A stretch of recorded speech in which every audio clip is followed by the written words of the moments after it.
আজকে আমরা কিসের মিষ্টি খাচ্ছি এটা তো আর আপনারা জানেন না। 1 মিলিয়ন ফলোয়ার উপলক্ষে কিন্তু এই মিষ্টি খাওয়া না। এই মিষ্টিটা বাচ্চু ভাই নিয়ে আসছে 2 মিলিয়ন ভিউ উপলক্ষে। আমাদের সাথে একটা ভিডিও করছিল বাচ্চু ভাই, ওনার আইডিতে আপলোড করছিল, সেই ভিডিওতে প্রায় 2 মিলিয়ন ভিউ আসছে। তো এই খুশিতে মিষ্টি নিয়ে আসছে ময়নার আব্বুর আর ময়নার আম্মুর মিষ্টি খাওয়াতে হ্যাঁ। তো আসলে এরকমই হয়। তো বাচ্চু ভাই, যে আপনার যে হঠাৎ করে এরকম একটা ভিডিওতে ভিউ আসলো, আপনি মানে কেমন খুশি খুশি হয়েছেন অনেক না?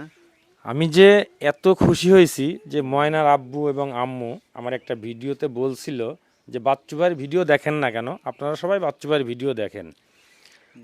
ভিডিও আপলোড করতে সময় লাগছে কিন্তু ভিউ হতে সময় লাগে নাই। প্রায় 2 মিলিয়ন ভিউ এবং 15,000 ফলোয়ার্স পাইছি আমি ওই ভিডিও থেকে। তো এত ভালো লাগতেছে যে ভাষায় বলতে পারতেছি না যে কিভাবে যে তাদেরকে ধন্যবাদ জানাবো। আসলে আমার ভাষা জানা নেই, তো কথাও বলতে পারতেছি না। তো তাই আসলে বলো। বেশ 17,000 ভিউ আছে, ফলোয়ার আছে না? 17,000 ফলোয়ার। ফলোয়ার আছে। তো এই যে দেখেন, ভিডিও ভাইরাল হলে ফলোয়ার কিন্তু কারোর কাছ থেকে চেয়ে নিতে হয় না। ফলোয়ার এমনি মানুষ দেয়, এমনি মানুষ ফলো করে। ভিডিও ভালো লাগাতে হবে, ঠিক না? আর যদি আপনার মাসের ভিতর যদি 20টা ভিডিও ভাইরাল হয়, তাহলে আপনার আইডিতে ফলোয়ার হতে টাইম লাগবে না কোনো, ঠিক আছে? আমার কিন্তু 3 মাসে 1 মিলিয়ন ফলোয়ার হয়েছিল। 3 মাসে 1 মিলিয়ন ফলোয়ার হয়েছিল ফেসবুকে। তো ভিডিও ভাইরাল হলে আর কোনো কিছু করা লাগে না, এমনিতে হয়ে যাবে ইনশাল্লাহ। ঠিক আছে, তো বাচ্চু ভাই চেষ্টা করতেছে একটু